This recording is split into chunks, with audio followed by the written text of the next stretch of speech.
सुनसरीको देवानगञ्ज गाउँपालिका ward number 3 कप्तानगञ्जमा भएको घटनाले अहिले पनि तनावपूर्ण अवस्था सृजना गरेको छ। हिन्दू मुस्लिम भनेर छुट्याएर कुरा गर्नु परेकोमा मलाई खेद छ, तर यस्तो समयमा केही कुरा भन्न जरुरी छ। अहिलेसम्म प्रधानमन्त्री र गृहमन्त्रीको कुनै पनि स्टेटमेन्ट सुनिएको छैन, तर हाम्रो सरकारी पारा यस्तो छ कि जब कुनै राम्रो काम हुन्छ मन्त्रीले गरेको हो, तर जब कुनै नराम्रो काम हुन्छ सुरक्षाकर्मी र कर्मचारीले गरेको हो भन्ने आरोप लगाइन्छ। जब कसैको ज्यान जान्छ, जब कसैको परिवारमाथि आक्रमण हुन्छ, घरमा आगजनी हुन्छ, गाडी जलाइन्छ वा धर्मका आधारमा कसैमाथि हिंसा गरिन्छ, त्यस्तो पीडा र रिसलाई शब्दमा व्याख्या गर्न सजिलो हुँदैन। तर यही समयमा बदला होइन, विवेक र मानवता सबैभन्दा जरुरी हुन्छ। हिन्दू मुस्लिमका धर्म बचाउने नाममा यति बेला मानवता मार्ने षड्यन्त्र भइरहेको छ। धर्मको नाममा मानिसलाई विभाजन गर्ने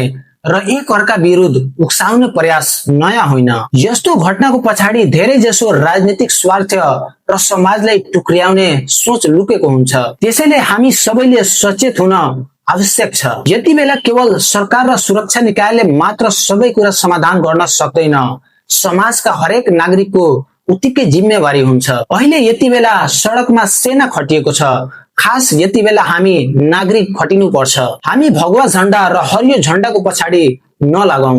हामी सबै नेपाली हौ। हाम्रो पहिचान विभाजन होइन, मिलेर बस्नु हाम्रो पहिचान हो। त्यसैले कुनै पनि उक्साहट, अफवाह वा घृणाको राजनीतिकमा नफसौं। सत्य तथ्यको प्रतीक्षा गरौं र कानूनलाई आफ्नो काम गर्न दिउँ।